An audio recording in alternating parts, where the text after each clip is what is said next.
Muy buenas, hoy volvemos a la historia del perfume. En el episodio anterior vimos los antiguos reinos islámicos y la región de Arabia. En realidad también tocamos la Edad Media en aquel punto, pero hoy nos vamos a centrar en la parte europea, los reinos cristianos y ese concepto más arquetípico que tenemos de Edad Media. Y de hecho, parte del vídeo de hoy va a consistir en desmitificar todo el lío que hay montado alrededor de la higiene, el olor, la perfumería y estos conceptos dentro de este periodo. Es un periodo lleno de clichés, de una imagen metida en una batidora que hemos heredado a través de la cultura popular, del cine, de la literatura y en concreto yo creo que del romanticismo, que cogió este periodo y lo mitificó, lo comprimió 1000 años en una especie de imagen prácticamente de leyenda que se corresponde quizá más bien con ese final de este periodo y que tampoco abarca toda la complejidad, porque en realidad la Edad Media en sí está conformada de un montón de pequeños reinos, países que no acaban de ser como grandes imperios y por lo tanto es un periodo lleno de sustancia que prácticamente nunca se trata, sino que se deja esa imagen de película, de sucio, con un caballero con armadura y una especie de batiburrillo, ¿no? Como si fuese un portaventura, que hoy en concreto alrededor del olfato vamos a desmitificar. De hecho empezaremos tratando el tema del olfato y la higiene en la Edad Media para pasar después a la perfumería de una forma un poco más concreta. Veremos algunas recetas de Nostradamus, qué ingredientes, qué plantas, qué filosofía había alrededor del tema del olfato y sobre todo vamos a entender de una forma muy clara y resumida cómo era y cómo olía la Edad Media. Todo, insisto, a través del olfato. Así que no te lo pierdas, es un vídeo muy interesante, tanto si te gusta la perfumería como si no.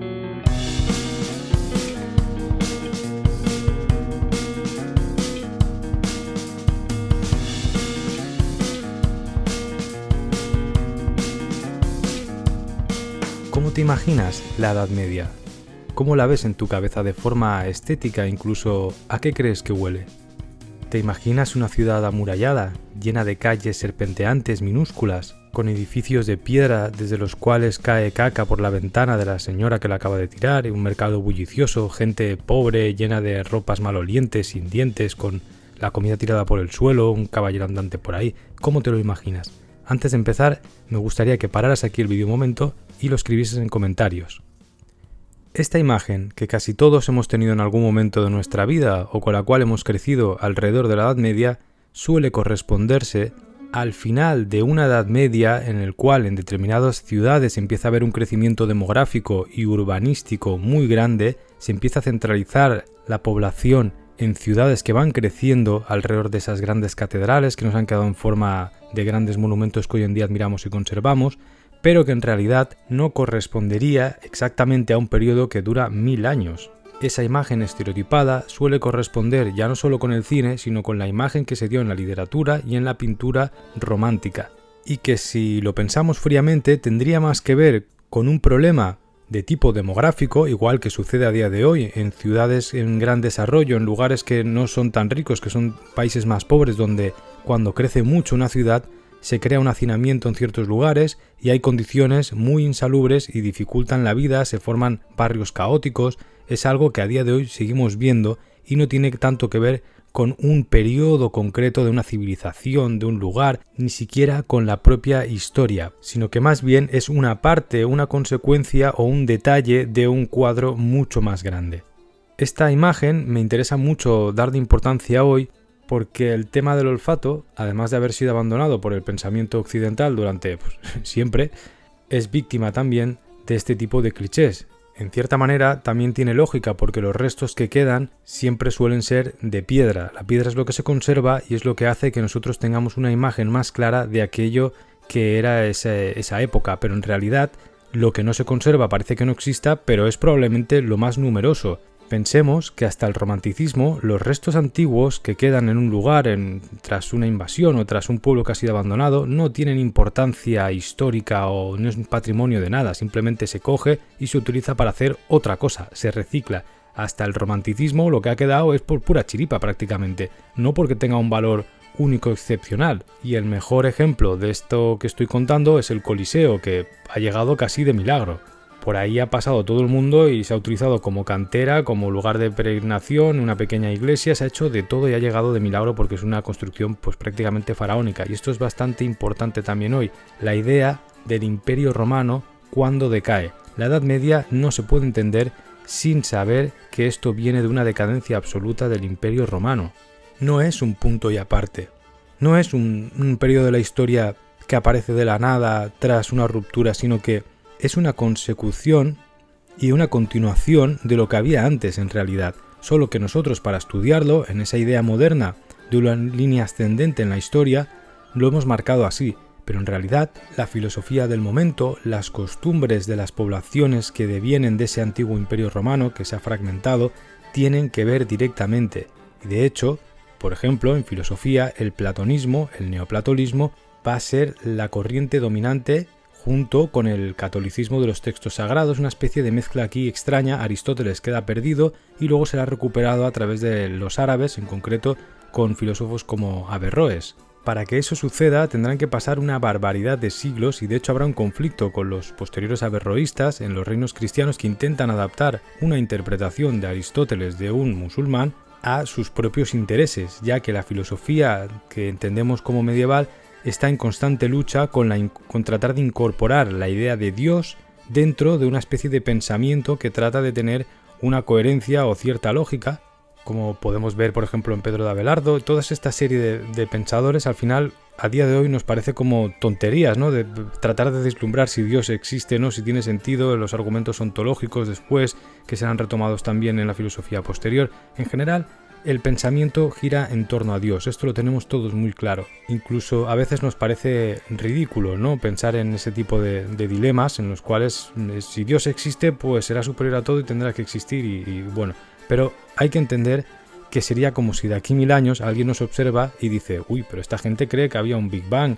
y que esto se hacía así o así, y de repente tú lo tienes muy claro y 1000 años después aquello no va así. O consideran que es estúpido que la gente se mate por trabajar, un sueldo, etcétera, esta serie de costumbres que a veces cuestionamos mínimamente, pero aceptamos como un orden social que engloba muchas más cosas. Esto mismo también hay que aplicarlo a ese periodo medieval para entender por qué no es un periodo oscuro, donde no se sabe nada, donde no sucede nada y todo está como perdido prácticamente, y hasta el Renacimiento de repente pues ya ahí sí que pasa todas las cosas. No.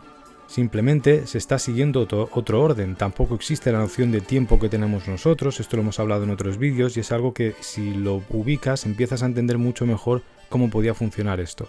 Pero empecemos por el principio. Ahora que hemos hecho una pequeña introducción, una especie de resumen de contexto, como sacar un poco las herramientas con las que vamos a trabajar hoy, vamos a empezar con el principio, donde empieza la Edad Media.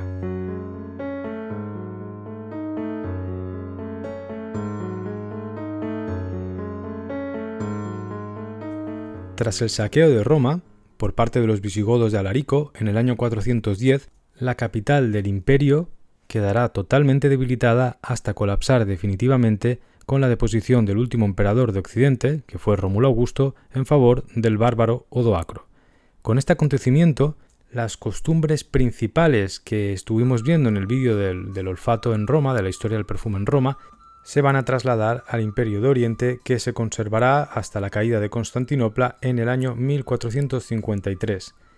Es importante advertir que la historia que vamos a tratar hoy tiene más que ver con la perspectiva europea, con esa parte que llamamos occidental, de modo que lo que va a quedar no es exactamente igual, pero insisto en que es una continuación. Aquí no hay un quiebre realmente, hay una continuación, y este es el problema también de la historia, que tratarla es difícil en ocasiones porque tienes que trabajar con lo que hay, ¿no?, con los textos de quien gana, y también con las costumbres de cada pueblo que invade al otro.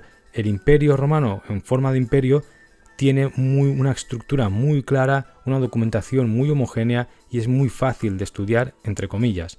Sin embargo, los pueblos bárbaros que vienen, se llaman bárbaros, pero son un montón de pequeñas civilizaciones con unas costumbres que no tienen que ver con una idea imperial centralizada, sino que les da igual esos conceptos de pasar a la historia. Por lo tanto, cuando llegan a cada sitio, se adaptan a las costumbres e incluso llegan a aceptar religiones, cargos o modos de vivir y de ser, siendo civilizaciones o pueblos totalmente distintos al Imperio Romano.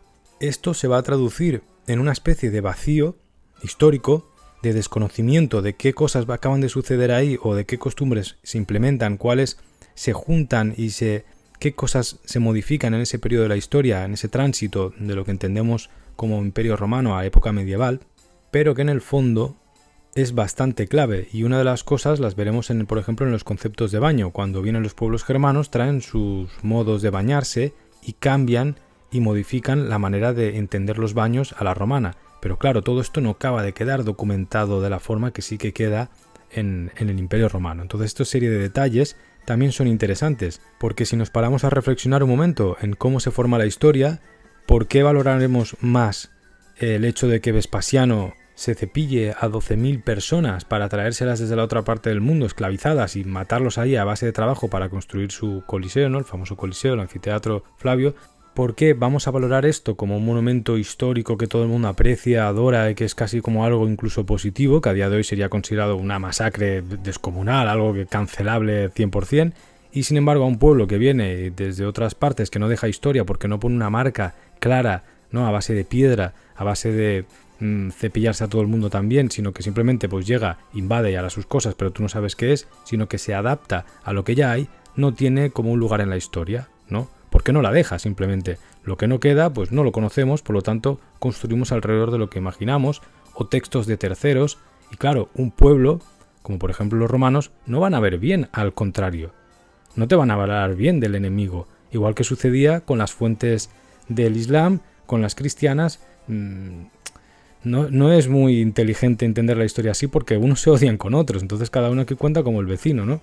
Pues esto también creo que es interesante siempre tenerlo en cuenta cuando hablamos de historia, ¿no? Y en concreto es un vídeo muy histórico y estas cosas siempre me gustan mucho trabajarlas, sobre todo cuando hice el libro de Roma 21, es uno de los temas que más traté, cómo se construye un imperio, en ese caso a través de la piedra y de las obras artísticas. Pero bueno, este no es el tema de hoy. El tema de hoy es a qué olía la Edad Media. Bien, la medicina medieval es claramente heredera de la medicina romana y griega. De nuevo tenemos esta línea que continúa, a través de, por ejemplo, la medicina hipocrática. Esta entiende que el cuerpo debe mantenerse en equilibrio a través del balance de los humores, y ya no se entiende la enfermedad como una relación exclusivamente divina o mágica, ¿no? Hasta entonces, el ser humano solía entender que uno se enferma porque un dios lo está castigando o porque pasa algo cósmico y esta serie de eventos. De repente, con este tipo de medicina que heredamos de la cultura clásica, esto ya tiene una especie de consecuencia o ya nace del propio cuerpo humano. Eso cambia el paradigma que tenemos de la medicina. La persona interviene en este proceso. En ese sistema médico existía la creencia del miasma. Miasma es una palabra que significa contaminación o mancha y se refería al aire que emanaban las materias corruptas, cuerpos en putrefacción, enfermos, pantanos o por ejemplo aguas envenenadas. Ese aire que se entendía como corrupto podía llegar a enfermar a través del olor o del propio aire que va circulando y que penetra en nosotros. Esto es muy importante a la hora de analizar el tema del olfato en la Edad Media, porque si el olor tenía esa importancia que puede llegar a cambiarte, a enfermarte a través del olfato, se intuye que lo que olía mal pues también podía contener enfermedad o ser peligroso, y por lo tanto la costumbre lógica y normal de estas personas de la Edad Media era alejarlo. Evidentemente no tenían el sistema médico y científico que tenemos nosotros, pero esa intuición e incluso su propia medicina ya consideraba que el mal olor podía traer enfermedad y por lo tanto lo sabio era quitárselo de en medio. Primer punto para desmitificar el tema del olfato en la Edad Media. Y esto lo vemos también, por ejemplo, en cómo la mayoría de veces, de nuevo, cuando hacemos este tipo de historias es una conjunción muy global. O sea, hay muchos lugares, cada uno tenía su costumbre y no nada tiene que ver un reino cristiano del norte de España con uno del norte de Inglaterra. Hay ciertas relaciones y costumbres que entendemos como coherentes para hablar de Edad Media, ¿no? Y ciertas creencias que tienen que ver más con el cristianismo, pero que no es lo mismo. Pero en general los animales se solían matar fuera de los núcleos urbanos o de los núcleos de población, la basura también se tiraba fuera y la mierda se reciclaba para el abono. Ese mito de la caca que cae por encima de una ventana es de la antigua Roma, de una ciudad enorme que ha crecido tanto que construyen edificios de madera que luego se queman cada 2x3 y que alcanzan hasta 7-8 plantas. Eso, en la Edad Media, que venimos de una decadencia absoluta, no existe. Existirá hacia el final de la Edad Media, cuando ciertas ciudades empiezan a crecer y se descontrola aquello y hay una saturación demográfica que tiene este tipo de consecuencias, pero hasta entonces es todo lo contrario, las casas a lo mejor no tenían más de 1 o 2 plantas. Entonces, ¿para qué vas a tirar la mierda por la ventana si es más fácil coger y llevártela a tu patio que vas a tener detrás y darle de abono a las plantas o juntarlo en el pozo negro que tenían? O sea que es absurdo este mito también. Aquí es importante también concebir ese núcleo medieval de ciudad o de centro poblacional de la Edad Media como una especie de aldea amurallada, ese concepto de gran ciudad que se satura y que tiene un castillo en medio. Esto es más bien excepcional y de nuevo tiene más que ver hacia el final de ciertos periodos, no en lo largo y ancho de la Edad Media. Lo más lógico es que fuesen como aldeas que están ventiladas, están aireadas y no tienen grandes edificios desde donde tirar popó.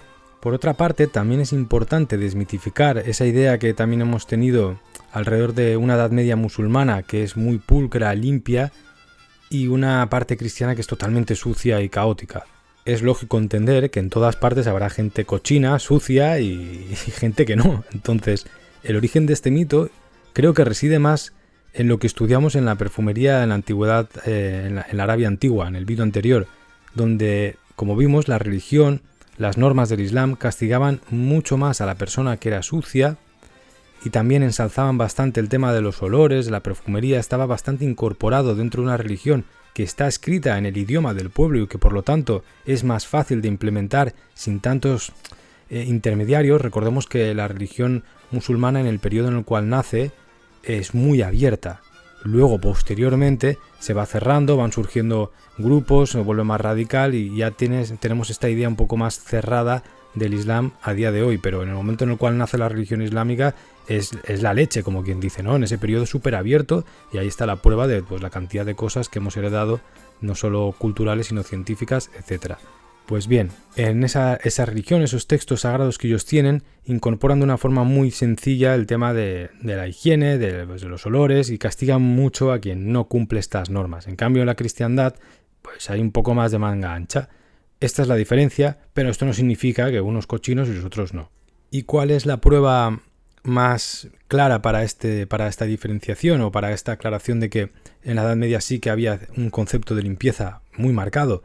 Pues para cada construcción de una ciudad, para la declaración de ciertos juicios, al abrir o instituir un barrio nuevo, para un asunto civil, en general, el concepto mínimo de ciudad que se repite más se entiende o se resume en 3 edificios, 3 elementos mínimos: el molino, el horno y el baño. Siempre que hay un asunto que tenga que ver con temas civiles, arquitectónicos, de ciudades, etc., siempre se citan esas 3 piezas: el molino, el horno y el baño.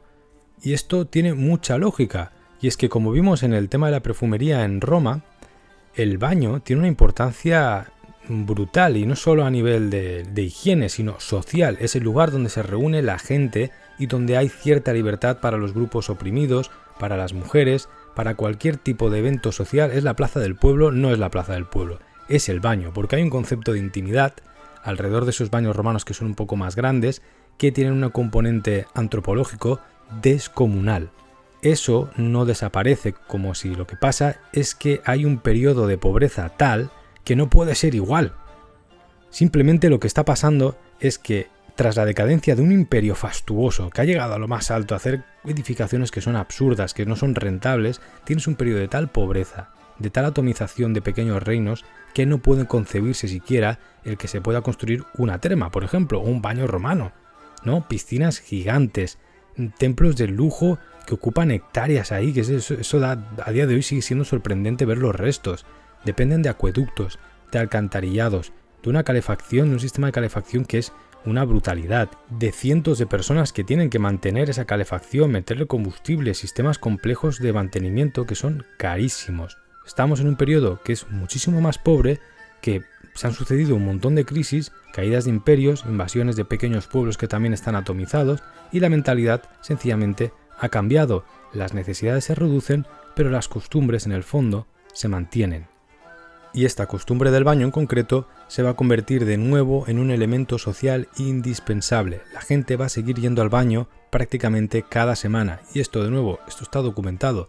Es costumbre que cada semana se acuda al baño, incluso en periodos donde han convivido, como en la parte de la península ibérica, que convivían religiones y pueblos distintos, se llegaban a dividir los días para que todo el mundo pudiese acceder.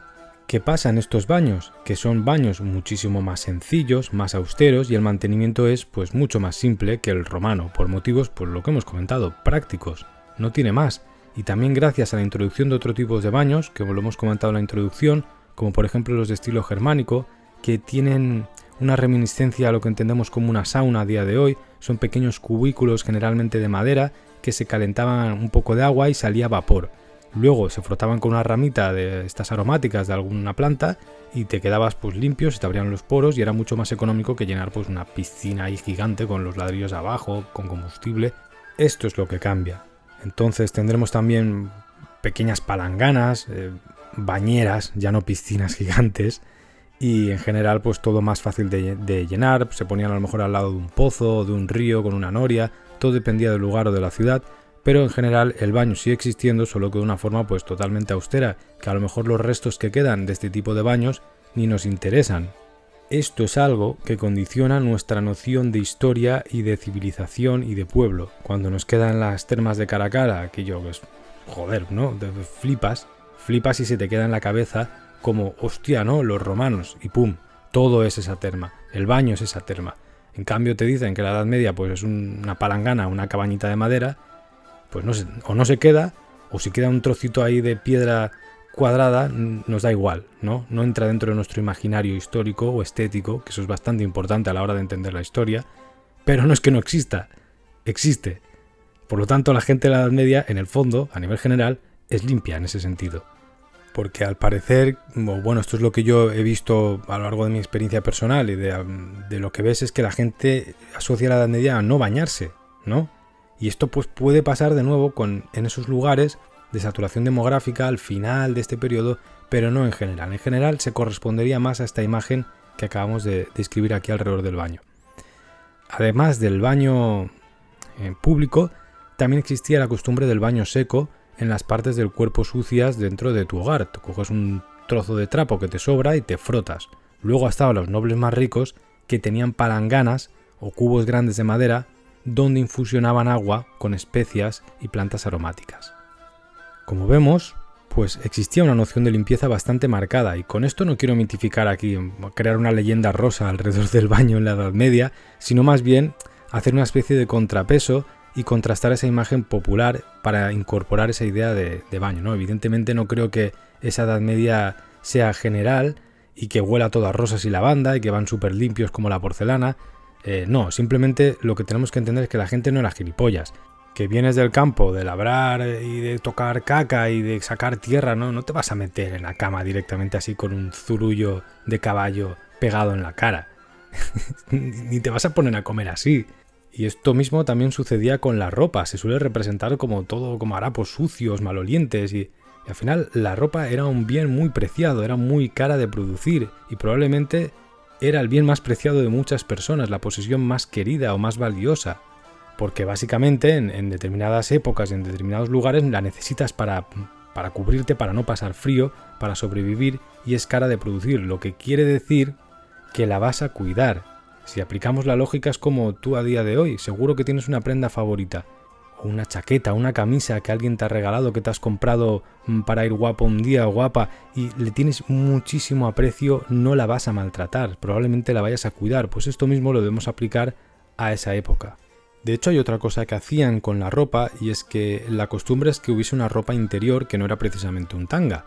La ropa interior medieval, así también a corte genérico, son ese tipo de calzones gigantescos que van ahí hasta el ombligo desde el pie, o camisones enormes, más sencillos y que precisamente tienen la función de estar en contacto con la piel que suda para que se pueda airear y no manchar así o aguantar más tiempo la ropa que te pones en la capa superior. Entonces la costumbre era tener un par de prendas interiores para que una la dejes ventilar un día y te pongas la anterior que ya ha sido ventilada. Esto pues no es que sea no es que sean súper limpios, ¿no? Pero que esa noción de nuevo es como para retratar un poco que no es una época cochina y ya está, ¿no? Hay una concepción de limpieza y de higiene. Y todo esto, esta imagen que hemos construido aquí, es la que debería corresponder por pura lógica y aritmética de cantidad de tiempo a la Edad Media y la higiene. El tema de los baños, de que no existen en la Edad Media, surge con la llegada de la peste y posteriormente con enfermedades como la sífilis, cuando los médicos creen que los baños públicos son los causantes de propagar la enfermedad, ya que al abrirse los poros, las bacterias pueden escapar del cuerpo infecto y también las teorías del miasma, todo esto que hemos hablado, se cree que al abrirse los poros en un baño, con el vapor, pues entonces es un lugar de contagio. Esto se suma a una creciente moral cristiana que también se va radicalizando y a un carácter urbano cada vez más creciente, de nuevo saturación demográfica en ciertos núcleos, hace que los baños ya no tengan esa viabilidad que han tenido hasta el momento. Y con esas circunstancias es cuando se condena a los baños como un lugar de depravación moral, como un lugar donde se puede infectar la gente, y empieza a cambiar el punto de vista respecto al baño. Pero cuando esto sucede, han pasado 1000 años de Edad Media, o no 1000 años, pero han pasado una barbaridad de siglos, más de los que se va a conservar esta concepción del baño como un lugar peligroso. Y ya definitivamente con la llegada del Renacimiento los baños públicos pues entrarán prácticamente en decadencia. Pero bueno, creo que hasta aquí ha quedado bastante claro. Entonces, también hay otro cliché que molaría desmitificar, que es esa imagen de dientes negros podridos, ¿no? Que imaginamos con un aliento de dragón, chungo. Esto es una imagen que se corresponde más con épocas posteriores, donde las dietas empiezan a ser más ricas en azúcar. En la Edad Media depende, ¿no? También esto evidentemente depende del lugar de la alimentación, pero por lo general las dietas son muy pobres en azúcar y los problemas dentales tienen más que ver con desgaste. Por ejemplo, cuando se han estudiado dentaduras, se ve que en los lugares más pobres, donde se usa harina de peor calidad porque ha sido molida con peores molinos o menos fina, quedan restos de piedras del molino en el pan y los dientes están como más desgastados. Pero claro, a la vez que están desgastados, estás comiendo un tipo de alimentación que impide que tengas caries prácticamente. Entonces tus dientes no van a estar negros y se te van a caer, ¿no? Por este motivo. Al revés, probablemente haya mejores dentaduras. Y de hecho, había un estudio muy curioso sobre este tema, donde se analizaron en un cementerio cercano a un lugar donde habían enfermos, otro de una parroquia más pobre y otro donde había gente rica enterrada, ¿no? Entonces los ricos tenían las peores dentaduras por la alimentación que tenían, ¿no? Más rica en azúcares, más rica en otro tipo de alimentos más variados y con una dieta un poco más cochina, como quien dice. Los enfermos también, porque los jarabes medievales tenían que ver con miel y otras cosas, por lo tanto había un consumo mayor de azúcar, y la mejor dentadura de quién era la de los pobres, precisamente por el tipo de dietas que llevaban, ¿no? Entonces, cuanto más refinadas eran las harinas, en los ricos en este caso, cuanto mayor era el rango jerárquico de la población, pues peor eran, ¿no? Pues esto, pues una anécdota que también sirve para desmitificar esa imagen de Hollywood que siempre tenemos en la Edad Media, porque probablemente fuera al revés. Las dentaduras putrefactas eran la de los reyes y nobles. Esto es muy gracioso también. Y por otra parte, un asunto que creo que es crucial en este tema de la higiene y que ya se va acercando más al tema de la perfumería, es el jabón. El jabón es un elemento muy curioso que desmitifica ese tema del olor en la Edad Media. En Roma, para la limpieza, vimos que se usaba bastante el tema de los ungüentos, ciertos nitratos, una serie de productos que no eran estrictamente jabones. Los jabones llegan a Roma con las invasiones bárbaras germánicas y en el momento en el cual llegan y se empiezan a incorporar dentro del Imperio Romano, constituyen un bien de lujo. No se usan como algo común. Existe y se conoce y se utiliza, evidentemente, pero no es una costumbre como hoy en día que vas y te bañas, ¿no?, con una pastita de jabón, es algo normal, sino que tiene una concepción un poco más de lujo o un bien preciado. Pero con el inicio de la Edad Media se populariza en Europa de una forma brutal, hasta que llega a constituir auténticas industrias que no podemos calificar como tal por ese carácter descentralizado de los reinos cristianos, pero la importancia del jabón es digna de estudiar.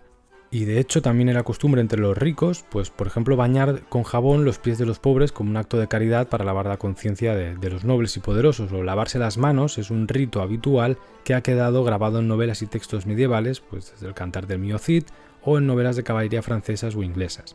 Es un hábito también lavarse las manos que no solo corresponde a los reinos islámicos. El jabón, al final, es muy fácil de fabricar en la Edad Media y de hecho se fabricaba en la mayoría de hogares porque se hace con lo que más abunda en la Edad Media, que es ceniza y grasa. En ocasiones se le podía añadir alguna planta aromática. Te puedes imaginar aquí el típico jabón de feria medieval o de pueblo de estos idílicos perdidos entre campos de lavanda que hacen como pastillitas con plantas por medio. Pero bueno, lo importante aquí es entender que el jabón, a partir de los inicios de la Edad Media, tiene una importancia brutal. Insisto, hablamos de periodos, de un periodo muy largo y muy estirado, y estoy tocando las facetas o los temas que yo entiendo desde mi perspectiva que menos se conocen o que han quedado fuera de esa mitificación, de ese cliché que tenemos por Edad Media a través de la cultura popular y del cine. Esto no significa que en todas partes sea así, pero en la mayoría de partes sí que tenía una gran importancia. Creo que el tema es mucho más complejo de lo que aparenta. Yo quería hacer solo una introducción aquí para que podamos pasar ya directamente al perfume, que es lo que supongo que a mucha gente le interesará. Pero como también es verdad que, siendo un periodo muy largo, la perfumería está un poco abandonada, me parecía conveniente tocar un poco más el tema del olfato. El resumen o la conclusión, yo creo que de este apartado que hemos tocado hasta ahora, sería que el tema del olor, la pestilencia, la ausencia de higiene, siempre va a tener más que ver con el aumento descontrolado de la demografía de un lugar y no tanto con el tema de un periodo histórico. Esto también era el objetivo un poco de aquí, desmitificar esos relatos en torno a un olor, ¿no?, que se hace un cliché dentro de un periodo histórico. Y como veremos en posteriores historias, en esta serie de historia del perfume, va a ser más chungo aún este tema de un olfato putrefacto y caótico o nocivo casi para la pituitaria en épocas posteriores a la Edad Media. De nuevo, tiene más que ver con el aumento de la demografía en núcleos urbanos donde todo se descontrola y se satura. Y hasta aquí esta parte del olfato en la Edad Media, el olor en la Edad Media. Si te interesa este tema, yo recomendaría mucho el libro de donde ha salido todo esto, que es el de Javier Traité y Consuelo Sanz-Ebremont, El olor de la Edad Media. Salud e higiene en la Europa medieval, y está editado por Ático de Libros. El libro vale un riñoncito y medio, porque es un libro monumental, es verdad, y hacer este tipo de ediciones, de investigaciones, pues yo entiendo que lo vale, pero puedo entender también que hay gente que pues creo que costó 39 pavos, casi 40 pavos, pues le puede picar bastante el bolsillo, pero para eso existen las bibliotecas. Es un libro de estos de consulta, más bien para ojear, para curiosear, para ir tocando por temas. Yo no lo he leído entero, o sea, yo lo he cogido por las partes que me interesaban y ya está, pero ahí está. Y en este caso quiero agradecer a los miembros, a la gente que os habéis estado haciendo miembros del canal en el último tiempo, que es bastante, porque cada día sois más, pues podéis hacer por menos de €1, y con estas aportaciones lo que hago es que cuando veo un libro de fotografía o de este tipo de libros así un poco caros, que en otras ocasiones diré, hostia, no, me lo tengo que pensar porque tengo que comprar otros materiales, pues en este caso digo, pues con esta pasta cojo, lo compro y ni me lo pienso. Así que desde aquí, muchas gracias. Vamos a pasar ahora sí al perfume en la Edad Media. Eso significa que todavía queda un ratito, o sea que yo creo que el vídeo se irá hacia la hora y poco, así que es el momento de hacer una pequeña pausa. Si te quieres tomar otro café o quieres tomarte un té o hacer cualquier cosa, yo creo que este es el momento, ¿no? Tenía pensado dividir el vídeo en estas dos partes, el perfume y el olfato. También no te olvides de darle like y mover estos temas porque como el canal, yo siempre lo he dicho, no es un canal divulgativo, sino que tiene que ver con las investigaciones que yo hago para mi propia obra y práctica artística y trato de explotar esta faceta de los nuevos medios con una función artística. Es muy pretencioso, pero es la idea que tengo. Entonces, esta serie de vídeos que a veces no tienen que ver con lo que mucha gente quiere o viene buscando aquí, que a lo mejor es un reportaje de arte o de algo, que esto lo hago como ganchos para que la gente luego se quede y vean la filosofía extraña de gente como Nick Land o estos temas de perfumería tocados desde otras perspectivas que quizá tampoco están muy tratadas, pues invito a la gente que os gusten estos temas a darle like, a moverlo, para que también el algoritmo se ponga cachondo, porque estos vídeos no los mueve, la verdad.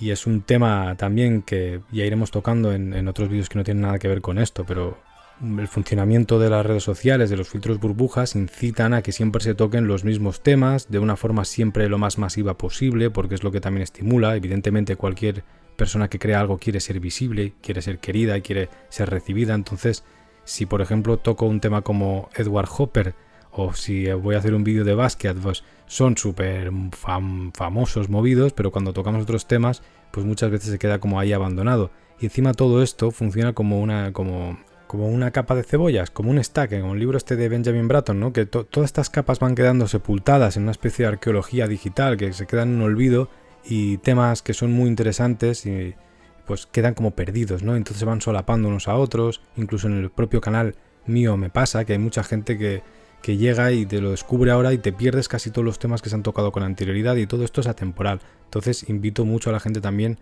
a explorar las listas de reproducción y a ver un poquito lo que hay por ahí, en el mío o en el de cualquier persona. Digo, estoy hablando del funcionamiento del propio YouTube. Bueno, volvemos al tema que nos toca, vamos con el perfume.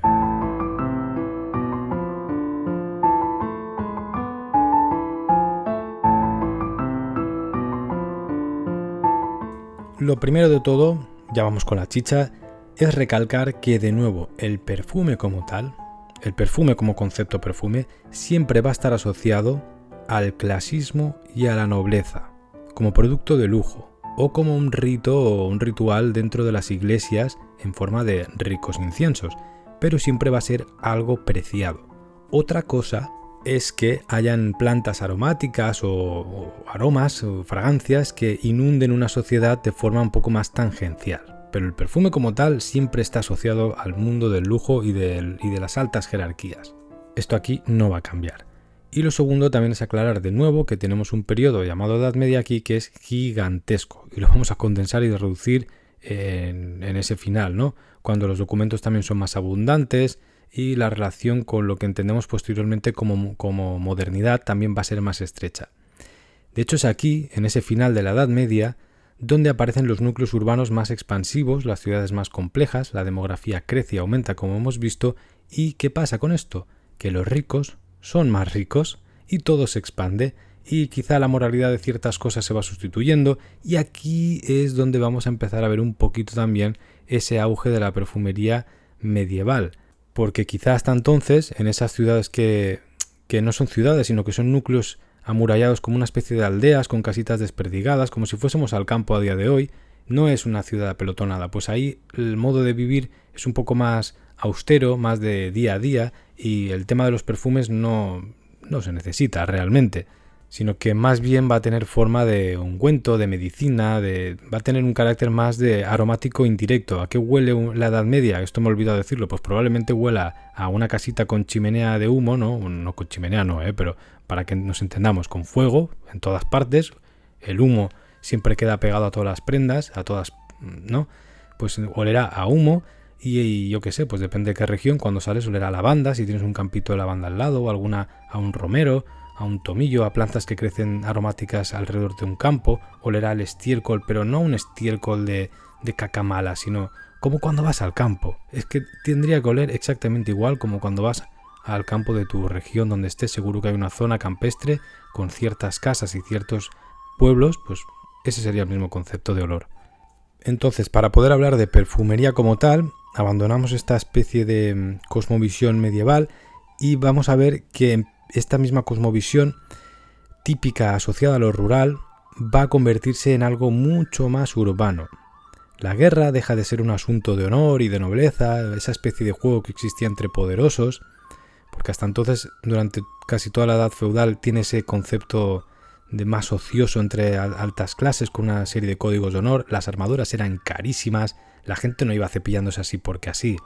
El tema de la guerra tenía una connotación muy distinta, pero de repente, a medida que va avanzando este periodo, entendemos que la guerra también empieza a tener implicaciones políticas, sociales, que afectarán ya no solo a una parte de la sociedad, en este caso la nobleza, de forma directa hablo, sino que empezará a afectar a toda la sociedad, convirtiendo a la maquinaria de guerra en maquinaria económica y política de cualquier estado. Esto lo analiza muy bien Bataille en su texto sobre Gilles de Rais. En ese texto, que también lo estuvimos comentando en el vídeo de Land, porque Nick Land comenta el texto de Bataille sobre Gilles de Rais en un momento dado para hablar precisamente de este punto de inflexión histórico, ¿no? De cuándo cambia el concepto de guerra y cómo afecta esto socialmente e históricamente.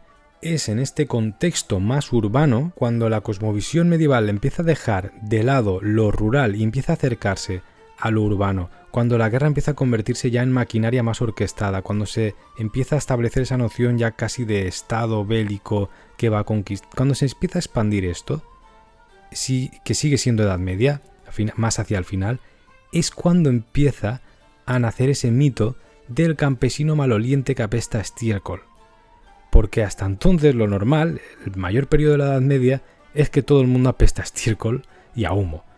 Pero es aquí, cuando las ciudades se vuelven más ricas y hay gentes nobles que están por ahí pululando sin hacer nada, es cuando realmente pueden hacer esa noción a través de los textos que quedan de decir, uy, ese que viene de fuera de la ciudad que huele a popó, ¿no? El campesino que no vive dentro de mi modo de vida urbano huele mal. Y a partir de aquí es cuando empieza también a nacer ese mito de la Edad Media que contrasta lo rural con lo urbano. Pero es que hasta entonces no ha sido así. Esto también lo enlazamos con esa primera parte.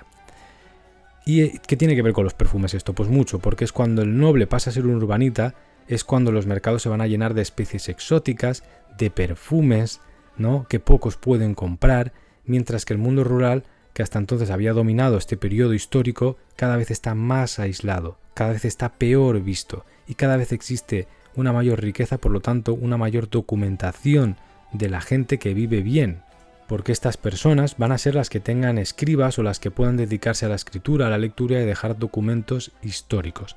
A partir de aquí es cuando, ¿no?, vemos quién escribe la historia y también quién escribe la historia del perfume.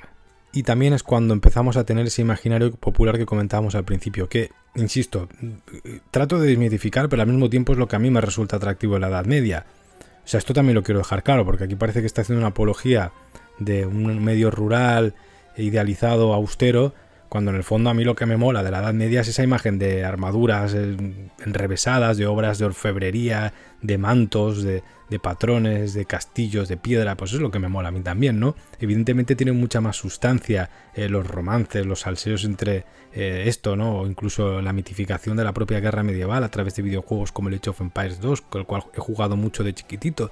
Todas estas mierdas son las que me resultan atractivas estéticamente, solo que es importante aclarar que eso no significa lo que es la Edad Media. Este pequeño disclaimer que debería haber puesto quizá al principio, pero que me acabo de acordar ahora porque digo, hostia, aquí parece que está haciendo una apología a la austeridad medieval como si fuese la rehostia, y no. De hecho también, como veis, estoy prolongando lo de la perfumería o le he dado mucha importancia al contexto y al olor, porque es que no hay que engañar a nadie. En la Edad Media, la perfumería en sí, pues no hay mucho que rascar. La higiene es una cosa, pero la perfumería es otra. Más bien va a ser un lujo que tendrá su esplendor en Europa en épocas muy posteriores. La religión cristiana condena el uso de los perfumes como un acto profano y en ocasiones está asociado al imaginario del enemigo, a quienes les gustaban tanto los perfumes y los olores, ya lo hemos visto, ¿no? ¿Y quién es el enemigo ahí? En esa lucha, esa pugna entre reinos cristianos, musulmanes, ¿no?, que lo hemos visto muy bien aquí en la península ibérica en la historia, pues entonces claro, también está mal visto. Pero esto sería una versión maniquea del asunto. La realidad es que las sucesivas crisis del Imperio Romano llevan a la civilización europea de Occidente a estar atomizada, dividida en múltiples reinos de subsistencia con credos religiosos que lo unifican a nivel genérico a través de lo divino y de lo espiritual, pero no tanto en lo material. De modo que esa característica de gran imperio, de gran civilización centralizada, no va a existir. Y esto se traduce en algo muy importante para la perfumería. Si no hay una gran red imperial o civilizatoria a nivel material, no hay tanto comercio internacional, por lo tanto no hay tantos lujos, y sin esa red no existe la materia de la cual en realidad se nutre la perfumería. La perfumería como tal necesita esa red de comercio y esa expansión o esa solidez y seguridad de las redes de comunicación. Y eso no existía en la Edad Media. Entonces es muy difícil que pueda propagarse una idea de perfumería como tal sólida cuando pues no existe la posibilidad. Sin embargo, en la parte islámica sí que eso estaba un poco más estructurado, sí que había ciertas redes de comercio bastantes más sólidas. De hecho, desde el antiguo Egipto hasta el propio reino de Arabia dependían en su propia perfumería local del comercio y del exotismo. De nuevo volvemos a esa idea del perfume como algo de lujo. Los elementos que conforman una fragancia siempre van a ser traídos de lugares remotos y de difícil acceso. Es como una pescadilla que se muerde la cola. Para nosotros, en nuestro imaginario popular decimos Egipto o Arabia, ¿no? Y lo entendemos como exótico y oriental. Entonces allí habrá muchas cosas, pero para esa gente de allí, esas cosas, para hacer perfume no son suficientes. Tienen que traer otra cosa que viene de otro lugar que está lejos, como pasaba con en Egipto cuando tenían que traer la mirra de las regiones del sur de África o de otros lugares que para ellos eran absolutamente como si fuese ir a la luna prácticamente. Si esto mismo sucedía en esos propios reinos que nosotros consideramos como cercanos pero ya exóticos, imagínate en Europa lo que va a llegar, pues un turrón va a llegar en la Edad Media. De modo que desde el siglo V más o menos hasta el siglo XI, también más o menos, es un poco genérico, la perfumería en Europa va a ser minúscula, mínima.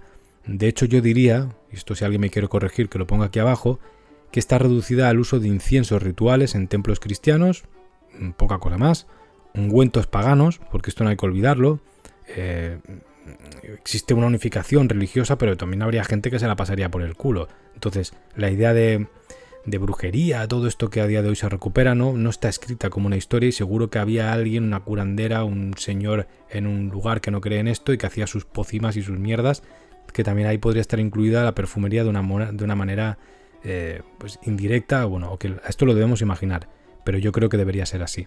Del mismo modo que quizá de forma residual habrían algunas costumbres relacionadas con algún tipo de hierbas aromáticas o de algún lugar local concreto donde pueda existir eso, ¿no? Que podrían también tener que ver con el perfume, pero no queda constancia de ello. Lo que más constancia puede quedar tiene que ver con el uso de las plantas aromáticas en la medicina medieval, porque como esa parte no la puede tocar tanto el tema de la moral cristiana, pues por ahí podía tirar bastante. Y en medicina medieval sí que hay un uso bastante intensivo de plantas aromáticas que yo no sé si calificar como perfumería o no, pero sí que tiene que ver, ¿no? Y de hecho, yo que sé, la salvia, el romero, la lavanda van a ser las reinas de este arte. Estas plantas se mezclarán en muchas ocasiones con otros elementos para conformar remedios olorosos que combatan el mal olor y los miasmas. Claro, el fin no es que huelas tú bien y que vayas guapo, como entendemos el perfume, o como se entenderá en la nobleza, como molar, tener prestigio, usar ingredientes caros, pero en el fondo sí que es perfumería. Tendría más que ver una analogía actual, sería el uso de la típica colonia, el heno de Pravia, y ¿no? Esta típica colonia de casa de refrescarte, que nació de hecho muchas de estas colonias con eso, para ser un perfume para la clase popular, y el uso de perfumes que tengan una concentración brutal de aceites que valgan una pasta en la actualidad, ¿no? Pues poco por aquí. No es exactamente así, pero para que lo podamos imaginar.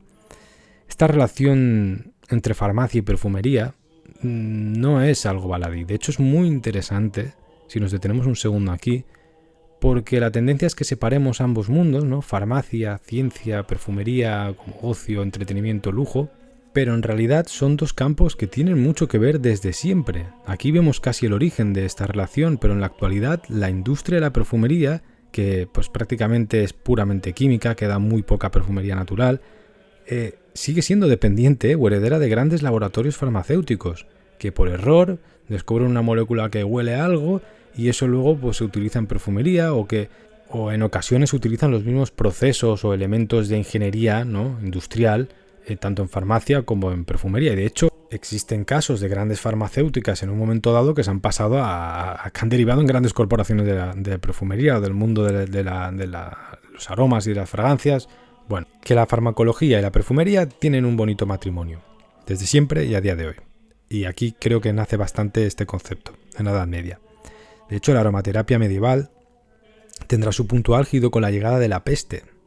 Cuando llega la peste a Europa en pleno siglo XIV, seguimos aplicando estas normas de medicina que tienen que ver con los miasmas también, y van a surgir cientos de remedios antiplaga en cada lugar, ¿no? Cada lugar va a tener su propia combinación, esto va variando mucho, pero cada sitio va a tener su remedio, que podríamos considerar un perfume perfectamente, para combatir la peste. Y por ejemplo, uno muy conocido estaba basado en una mezcla de romero, menta, resinas alcanforadas, ajenjo y vinagre de vino blanco o tinto. A veces también se incluía en este remedio canela, clavo o espliego. Y también ajo, depende de la región, aquí cada uno le metía un poco de todo, pero esto es el concepto de un remedio muy popular que tiene su origen o que tiene muchas menciones en la Provenza medieval y que llamaban vinagre des quatre voleurs, el vinagre de los 4 ladrones. De hecho, si tienes curiosidad y pones en Google vinagre de los 4 ladrones, te van a salir bastantes recetas de esta especie de remedio que, sinceramente, se puede considerar perfectamente una especie de perfume. Por eso lo he incluido aquí. Estos remedios, por lo general, se frotaban, se inhalaban, se quemaban como sahumerios o se esparcían a la manera musulmana, que pues, esta forma de rociar con la mano así una palangana las habitaciones y las estancias con el fin de purificar el aire y mejorar la salud. Pero es innegable que al mismo tiempo, en el fondo, estaban perfumando ese universo medieval que entendemos como algo sucio, maloliente, ¿no? Ese cliché que hemos pintado al principio y que ya hemos desmitificado, pues añádele esta capa en la cual era típico que para utilizar la medicina se aplicasen olores en las estancias o en la propia persona, de modo que indirectamente acababas perfumando, aunque tu objetivo final era hacer algo medicinal, en el fondo estabas perfumando. Otro punto crucial en la perfumería medieval lo podemos encontrar en el auge de las órdenes militares. Y ahora te preguntarás qué tienen que ver las órdenes militares, como los famosos templarios, ¿no? con esto de los perfumes. Pues el periodo de las cruzadas que se abre con el origen de estas órdenes militares, esto daría para un vídeo de 6 horas, pero bueno, resumiendo mucho, a base de hostias y luchas de fe, es verdad, no hay ninguna intención comercial, pero indirectamente ese periodo que ronda los siglos XII, XIII, pues va a forzar un comercio, una apertura de rutas con Oriente que hasta entonces pues es prácticamente inexistente o muy muy precaria. Con las cruzadas se acabarán abriendo rutas de comercio con ciudades que son famosas por sus especias y por sus perfumes, conectando lazos con una Europa que hasta entonces había estado muy aislada. De hecho, fruto de ese comercio va a nacer el poder de ciudades-estado como Venecia, que Venecia va a ser la cuna de la perfumería en este periodo de finales de la Edad Media, inicios del Renacimiento, porque al estar situada en una posición estratégica para el comercio marino, va a crecer y crecer durante estos siglos y va a ser una especie de contenedor o de puesto donde va a pasar todas estas especias, perfumes, aromas y materias primas que pues, luego harán eso que se llama perfumería veneciana. Pero esto ya va más alrededor del siglo XV y por lo tanto lo vamos a dejar un poco abierto para el siguiente vídeo que ya tendrá que ver con la perfumería en el Renacimiento, ¿no? Entonces no me quiero adelantar, pero por aquí dejamos un pequeño avance hacia dónde va a ir. Y de hecho, si te interesa este tipo de perfumería, en Barcelona tienes a los chicos de Maese Pau, a Pablo, que no, que son es quien me da, bueno, que me vende las materias primas naturales y que desciende un poco de esta escuela o de este concepto de manera de hacer perfumería que se inicia aquí, en el siglo XV. Y es una anécdota curiosa porque probablemente sea la única persona que quede en el mundo, prácticamente, no será el único en el mundo, ¿no? Pero al menos aquí en Barcelona es de los únicos que lo hará seguro. Pero bueno, dejamos esto abierto para el siguiente vídeo. Y ahora vamos a otro punto de inflexión en la perfumería y es el cambio social. Yo lo llamaría así, el cambio social de la perfumería. Es una parte importante cuando la perfumería empieza a estar bien vista en los ambientes ricachones de esa Europa medieval, cuando el perfume se acepta como perfume y no como un simple remedio, un sahumerio, una medicina o algo tangencial, sino que ya literalmente lo entendemos como perfumería en Europa.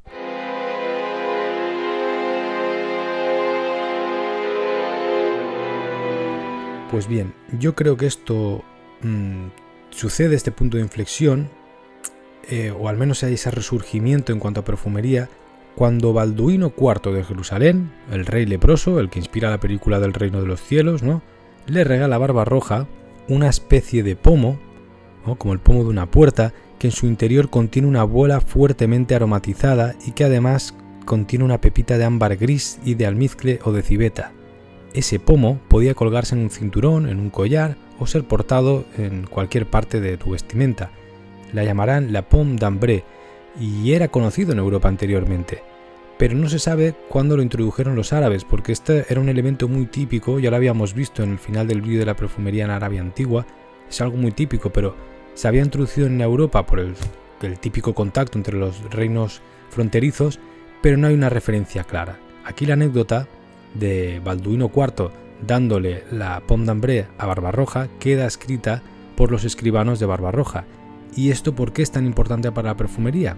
Porque al quedar escrito en esos círculos de los reinos nobles de la Europa cristiana, adquiere una importancia que lo convierte en popular. Ya deja de ser algo que va sucediendo, sino que se convierte en historia y en moda. A partir de este punto, se van a introducir de forma definitiva los ingredientes que elevan la perfumería a otro nivel, tanto de fijación como de potencia. Y esto van a ser los almizcles, los ámbares, las resinas exóticas de otros lugares y también maderas como por ejemplo el sándalo. En general, elementos que no existen en las plantas típicas aromáticas o los elementos perfumísticos de una Europa que tampoco tiene en consideración el arte del perfume como tal. Entonces, va a llevar el perfume a un lugar que es muy distinto al típico sahumerio, y también la volatilidad de las típicas plantas o de los cítricos pues no es la misma que la durabilidad de estos elementos. Además, añade un componente de exotismo y de riqueza, porque la apertura de estas rutas comerciales que necesita la perfumería para ir más allá de su uso medicinal hace que se asocie al puro lujo, y de hecho las Pomme d'Ambre son tan importantes porque se convierten ya no solo en un lujo por el perfume que contienen, que ha sido muy difícil de encontrar, ese ámbar gris, ese almizcle que traen de un animal que viene de Mordor, ¿no? Prácticamente, que es casi como una fantasía aquello, sino que se le añade la orfebrería y la joyería que contiene a esa pieza. Entonces los cofres, las Pomme d'Ambre, todo esto está labrado ricamente y también tiene que ver con la joyería y el lujo. Y esto es muy interesante porque, ya que estamos en un canal sobre todo de arte, queda retratado en toda la pintura de este periodo. Hay muchísimas obras de arte que, si te fijas, tiene el retratado o la retratada una Pomme d'Ambre en la mano, en un colgante, sujetándola en el cuello, en el cinturón. Es muy muy típico y te animo a que la identifiques a partir de ahora cuando vayas a un museo. Es que además, insisto, se pusieron muy de moda durante bastantes años, casi te diría que siglos, y de hecho se empieza a ver más en la pintura del siglo XVI, siglo XV, pero viene de antes la moda. Y también esto se va a asociar a los collares, a brazaletes, cinturones, se va a fusionar todo, ¿no? Porque también esto viene potenciado con la teoría que hemos hablado todo el rato de los miasmas, de que el buen olor repele la enfermedad que trae el mal olor o el olor putrefacto, y veremos cómo el perfume se incorpora en una sociedad también que junta esto, ¿no? Junta como es bueno para la salud con el lujo y como un símbolo de jerarquía, de nobleza. Posteriormente, esto también sucederá con las aguas de rosas, ¿no? Van cambiando un poco las modas, pero el tema de los pomanders o la Pomme d'Ambre es también digno de estudiar a quien le gusten estos temas así, ¿no? Te puedes hacer una tesis doctoral de las Pomme d'Ambre y la historia del arte. De hecho, como curiosidad, existen algunas recetas, de hecho existen varias recetas que han quedado escritas sobre la confección de estas esferas, de estas Pomme d'Ambre, que quizá también se pueden conocer por otros nombres. Yo digo el que más resuena, pero si sabes que hay otros nombres, los hay, me lo puedes apuntar, es que ahora no me acuerdo, por eso no los digo. Alguna de estas recetas, que una de ellas es de Nostradamus, esto me hizo muchísima gracia, contenía ládano, estoraque, benjuí, ámbar gris, almizcle, polvo de violeta y rosas. Todo mezclado y aglutinado con una especie de extracto de rosa que se cree que era como una especie de jarabe que salía al calentar los pétalos de la flor y que se aglutinaban estos elementos.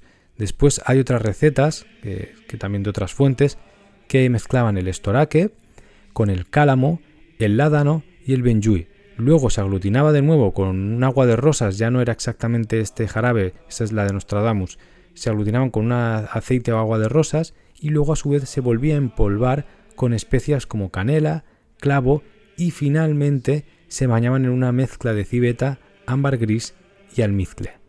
Eso tenía que ser un perfume súper potente. Y también, tal y como sucedía con los pigmentos más caros de la historia del arte, que es algo muy típico cuando empiezan a haber estos periodos en los cuales se da importancia al lujo y lo que entendemos como arte empieza a adquirir una importancia mucho mayor que en esos periodos anteriores de la Edad Media, se va a producir el fenómeno de la falsificación. No la falsificación, sino yo creo que es encontrar el sustituto adecuado aplicando el ingenio. Aquí un eufemismo, pero que creo que es más apropiado para hablar de esto, porque podemos imaginar que aquí comienza el uso de los acordes en perfumería, para sustituir esos ingredientes tan caros que se han puesto tan de moda entre las cortes europeas. Es una costumbre que va a llegar en su máximo esplendor en la actualidad, donde incluso la industria cosmética de mayor lujo emplea acordes sintéticos para hacer una especie de simulacro al más puro estilo Baudrillard de aquello que en su día se entendía como perfumería fina. Es decir, esto de los acordes, para quien no esté metido, es Si una de estas bolas llevaba ámbar gris, que lo traen de Mordor, y también traen un almizcle que es súper difícil de conseguir, pues intentaban hacer una constitución de aromas que llevaran a generar esa idea de ámbar gris, por ejemplo, con otras sustancias. Para así, luego, a esta gente rica meter la bola en una pieza de orfebrería y decirle que lleva todo esto y que es muy cara y que la tiene que comprar porque estas las pomanders, la pomme d'ambre, eran un bien de lujo que se puso muy de moda y era como muy preciado. Entonces esto mueve una cantidad de comercio entre estos círculos brutal y la gente, pues, a más avispada, aplica el ingenio y encima, pues si a día de hoy se la cuelan a la peña con todo este tema del oud, por ejemplo, ¿no? Que se puso de moda el oud en perfumería. El oud es una resina muy cara, muy difícil de obtener por el procedimiento que tiene. Entonces la alta perfumería intenta mezclarlo con otros ingredientes caros, pero lo que hace es generar acordes que dan esa idea, porque para aplicar a modo industrial, imagino un Christian Dior, estas marcas grandes, no pueden abastecerse o no quieren, ¿no? Porque sería extremadamente caro y es más fácil decir que llevan aquello que es caro, pero que en realidad no lleva, sino que está hecho con una serie de moléculas que es más barato de hacer, o simplemente hacen ese acorde y le ponen un poquito de aquello para decir que lleva, o le ponen un oud de muy mala calidad. Este tipo de cosas que, bueno, que aquí ya vemos que empieza un poco esta idea a finales de la Edad Media. Y por cierto, evidentemente, pues para la gente que seguís el canal habitualmente, igual si has caído aquí de rebote porque te interesaba la historia del perfume, yo esto lo hago porque estoy trabajando el olfato dentro de mi práctica artística, a través de una serie de esculturas que son como esculturas olfativas que les hago inspirándome en periodos de la historia o de lo que yo voy investigando.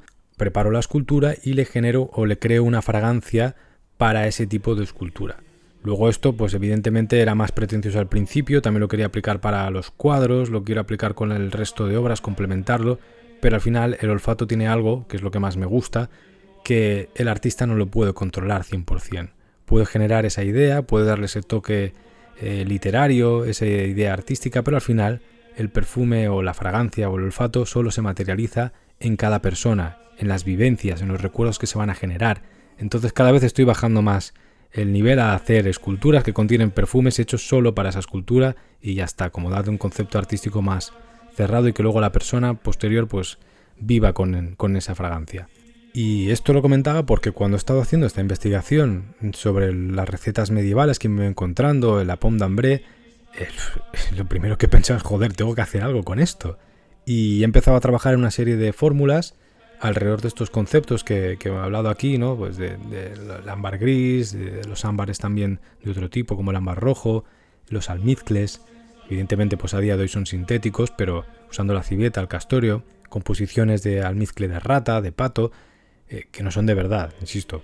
Y también utilizando pues, el amiris o maderas de sándalo, bueno, acordes de sándalo en este caso, y lo he juntado también con pues, ládano, con cistus jara, con rosa natural y con acorde de rosa, porque la rosa no se puede poner en gran cantidad, la natural, con oud indio también, del que le compro a Pablo en Maese Pau, que es de muy buena calidad, el oud indio que tiene, y en general utilizando estos ingredientes que podían existir en la Edad Media o que se citan en estas recetas y juntándolos con pues, la manera de trabajar de la perfumería un poco más contemporánea y haciendo un poco mitad molécula, mitad natural, pero intentando generar un poco pues esa idea y luego le haré una especie de pomme d'ambre si puedo, de una escultura alrededor de este concepto de la pomme d'ambre que contenga ese perfume.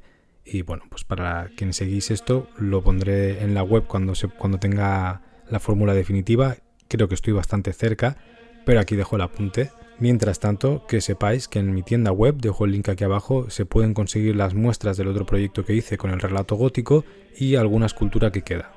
Y para la gente que esté en Barcelona, ya que hablamos de época medieval, o de estética medieval y de perfumes, por las calles de la catedral, muy cerca de la catedral de Barcelona, hay una tienda muy bonita que ha abierto este año, una chica que se llama Aida, que se llama Silage. La tienda se llama Silage y allí podéis encontrar una de mis esculturas olfativas y podéis oler el perfume, uno de los que hay, no este que acabo de escribir, que este lo estoy haciendo ahora mismo, sino otro que cree para aquella escultura, y allí también hay para poder probar, para poder olerlo, incluso pues quien quiera también lo puede comprar. Y si no es por mi perfume, vale la pena visitarlo porque las calles molan un montón por donde tienes que pasar y tienen pues lo mejor, la mejor perfumería de Barcelona la tienen allí como si fuese una galería de arte.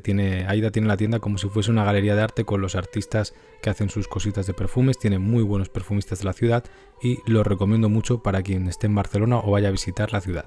Bien, y hecha esta especie de cuña publicitaria o de anécdota más personal, me gustaría cerrar esta parte, estamos llegando al final, ¿vale? Pero esta pequeña parte con una especie de historia desconocida que no queda documentada, pero que yo creo que es bastante importante al hablar de perfumería. Igual que pasaba en Roma, en las trastiendas de los apotecarios o en los hogares de brujos y brujas paganas que elaboraban remedios y pócimas caseras o venenos, ¿no? Filtros de amor, que son muy famosos en la Edad Media también, o, insisto, pócimas de carácter más turbio, pues aquí también tendríamos que relacionar esto con la perfumería. Siempre ha estado de la mano. La historia del veneno no está tan documentada quizá, porque pues evidentemente algo que se hace para matar a alguien no lo vas a ir gritando a los cuatro vientos, pero donde se fabricaban los filtros de amor o los venenos también se fabricaría algo relacionado con el perfume de forma directa o indirecta. Y esto lo sabemos porque, por ejemplo, en el vídeo de Roma lo hablamos, los perfumistas romanos, hay un momento en el cual el gremio de perfumistas tiene una mala fama de la hostia, porque están asociados a las intrigas y a la creación de venenos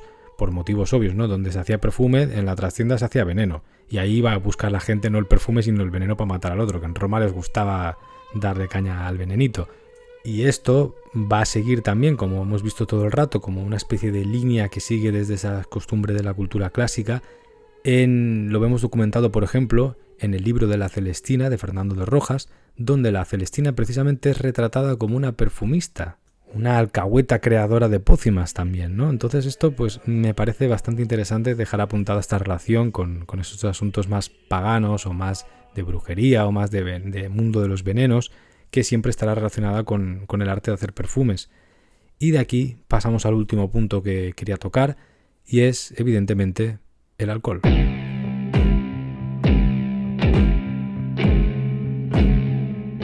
A día de hoy nos parece algo lógico y obvio, toda nuestra perfumería tiene que ver con el alcohol, quizá en otros países como en los países árabes que se utiliza el famoso atar o estos aceites porque por una interpretación extrema de las leyes coránicas se entiende que tampoco puede llevar alcohol el perfume porque se aplica a la piel. Aunque en realidad yo también creo que eso también tiene una parte de origen en que la tradición perfumística no siempre ha estado relacionada con el alcohol. De hecho, hasta ahora, hasta este momento, siempre hemos visto que el perfume tiene que ver con ungüentos, con cremas, con sahumerios, pero no tiene que ver con la evaporación del alcohol. Como vimos en el vídeo de la perfumería árabe, ellos no descubren este método, pero son quienes lo popularizan en el uso de la perfumería y en la destilación con herramientas como el alambique. Son quienes lo dan a conocer a gran escala. Y debido a la estrecha relación entre ambos reinos, la península ibérica es una de las mejores muestras de esta simbiosis que hemos hablado a lo largo del vídeo también, pues aquí empieza a permear estas técnicas en los reinos cristianos o en la Edad Media occidental. En ocasiones, pues esto pues siempre lo hemos hablado, pues sucede a espaldas de la historia, se oculta porque al final estas civilizaciones enfrentadas o opuestas tienden a criticarse en escritos o a diferenciarse y distanciarse, pero en el fondo son más cercanas o más parecidas de lo que se cree. Y siempre hay una relación estrecha porque las personas somos personas, ¿vale? Pero luego lo que queda registrado siempre va a ser un poco diferente. Entonces, esto lo dejo claro porque cuando hablamos de historia funcionamos por canon events, ¿no? Eventos canónicos para identificar cuándo empieza a ser implementada una técnica, en este caso la destilación, en Europa. Pero esto probablemente ya sucedía de antes, no, probablemente no, seguro. En concreto el canon event aquí lo situaríamos alrededor del siglo XII en Salerno. Estamos en Salerno, en Italia, siglo XII, y allí los maestros perfumistas comenzarán a sustituir el aceite por alcohol. En lugar de utilizar ungüentos o aceites como excipiente del perfume, van a utilizar alcohol. En este momento, el perfume cambia de forma radical, porque además de las propiedades antibacterianas o fungicidas que pueda tener el alcohol sobre la propia esencia, esto hará que se conserve mucho mejor, el alcohol va a hacer que se evaporen las moléculas olorosas e impregnen el aire que rodea el perfume de una forma totalmente explosiva y expansiva. De este modo, en lugar de densos aromas que veíamos en las resinas, los almizcles o el retraído ungüento que tiene más que ver con lo personal, acercarte, es una concepción distinta del perfume cuando usas un aceite a cuando usas un alcohol. Entonces vamos a tener una nueva perfumería que es expansiva y que resulta fresca, porque al evaporarse en la piel, el alcohol genera esa sensación de refresco, ¿no? Todo el mundo lo ha experimentado, y esto también cambia la noción de perfumería. A partir de aquí, es decir, cuando se descubre cómo obtener el etanol en la destilación de vinos, o mejor dicho, de la fermentación de azúcares contenidos en la producción de bebidas como el vino o la cerveza y otros licores, se va a poder utilizar esto pues en prácticamente todo el uso cosmético que vamos a ver. Los alquimistas llamaban a este etanol el aqua vitae, y su fama comenzará en los laboratorios de esos alquimistas árabes que suenan misteriosos, ¿no? Porque están alejados de nuestra historia, alrededor del siglo X. Se dice que fue el persa al-Razi quien lo aisló por primera vez. De todas formas, yo no haría mucho caso, ya se sabe, ¿no? Porque desde la prehistoria se conoce el etanol, ¿no? Como consumo o como utilizado a través de las bebidas alcohólicas para otros. Que el tema es como quién queda constancia de que lo aísla por primera vez, ¿no? Y bueno, el final tenía que ver con el alcohol, pero el final aquí del vídeo, el punto álgido, es que gracias al alcohol se va a crear y se va a popularizar el primer perfume famoso de la historia como tal, ¿no? A ver si está el kefir egipcio, que ya lo hemos visto, pero a nivel europeo occidental, el primer perfume más famoso, esta historia anecdótica que tenemos en la historia de la perfumería medieval, pues es el agua de la reina de Hungría, que con el tiempo pasará a llamarse simplemente agua de Hungría a secas. Es una fórmula a base de la destilación de flores de romero, madera de cedro y alcohol etílico o etanol, obtenidos de bebidas como el aguardiente. En ocasiones se le añadía agua de rosas o trementina, entre otros excipientes, y se creía que tenía propiedades rejuvenecientes en la piel y efectos tónicos muy populares. De hecho, a día de hoy todavía hay gente que se frota con alcohol de romero cuando te duelen las piernas o te pasa algo así que quieres calmarte, y este remedio, en el fondo, pues tiene el origen aquí, y es un remedio que tenía fama de ser adecuado para el tratamiento de la gota o para mantener la ansiada eterna juventud. De ahí seguramente le viene la mayor fama, porque la anécdota de la reina de Hungría es que la reina consorte de Hungría, Isabel Lokietek, se decía que tenía el aspecto de una muchacha a pesar de tener 70 palos, y el causante de este milagro decían que no era otro que ese milagroso tónico llamado agua de Hungría. Esto no deja de ser una anécdota histórica que mezcla esa especie de leyenda popular con una base histórica real, pero lo constatamos aquí o lo citamos porque, aparte de ser el primer perfume popular con base de alcohol, también me interesaba citarlo porque creo que tiene que ver con algo de la perfumería contemporánea, una relación muy interesante, que es una especie de protopublicidad medieval, ¿no? El perfume comenzará a adquirir la forma que conocemos hoy en todos sus aspectos, porque se hace famoso entre la gente rica a través de una publicidad del boca a boca de una leyenda, que tiene que ver con ¿qué? Con la eterna juventud, con las altas jerarquías, con el poder, y que a ese perfume se le van a atribuir poderes casi mágicos relacionados con lo social. Ser más guapo, ser más rico, ser rey, ser reina, esta serie de cosas, si te echas este perfume, te van a pasar a ti también. De repente ya la perfumería está muy desvinculada de sus orígenes antiguos y empezamos a ver lo que pasa hoy en día.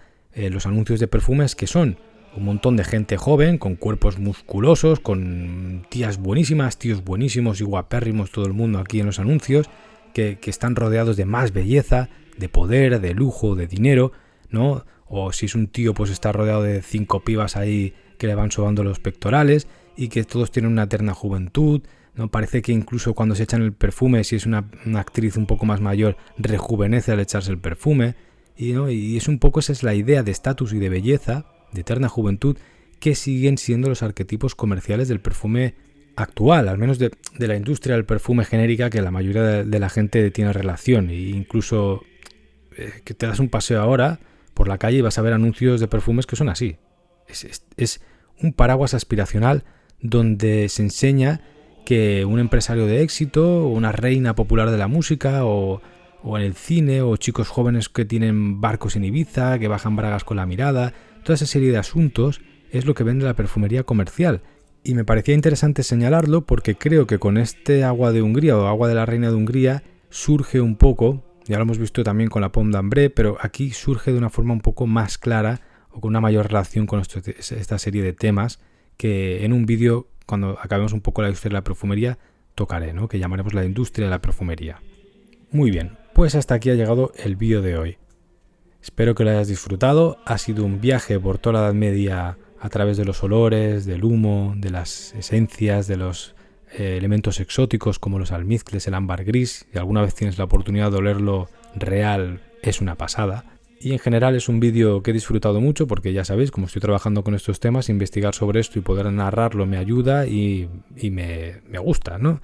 Entonces espero que tú también lo hayas disfrutado de este viaje, que te haya parecido interesante. Seguro que muchas cosas quizás ya las conocías, otras quizás no, pero en general intento hacer estos vídeos un poco más accesibles. Hay otros más específicos de filosofía. Puedes investigar en el canal todos los temas que hay, que siempre encontrarás algo interesante y distinto. Y de hecho invito a la gente que entra por un tema a abordar otros distintos que normalmente no verías. Como siempre, recuerdo que me podéis encontrar en redes sociales para seguir estas cosas que voy haciendo de una forma más directa, como Alejandro Acosta. Siempre dejo aquí abajo los links en la descripción, y también tenéis la tienda web donde encontraréis todas estas cosas que he hablado de la perfumería, y más que no porque vayas a comprar, sino porque allí está, en cada relato está pues toda la información del proyecto y queda más claro.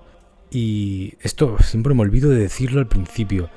Bueno, nota para el futuro. Si a alguien no le apetece tener este tipo de vídeos, que en el fondo los hago como un podcast, con la aplicación de YouTube abierta, en cualquier aplicación de estas de Spotify, iVoox, ¿no? Lo tenéis en formato podcast. Todos estos vídeos principales también están abiertos al público, pero sabéis que la gente que sois miembros del canal, o que os podéis hacer miembros desde menos de €1, creo que es, ¿no? Pitufos, tenéis vídeos añadidos que complementan esto, como por ejemplo, pues el último que he hecho ha sido el proceso de la creación de estas fórmulas de la Pomme d'Ambré.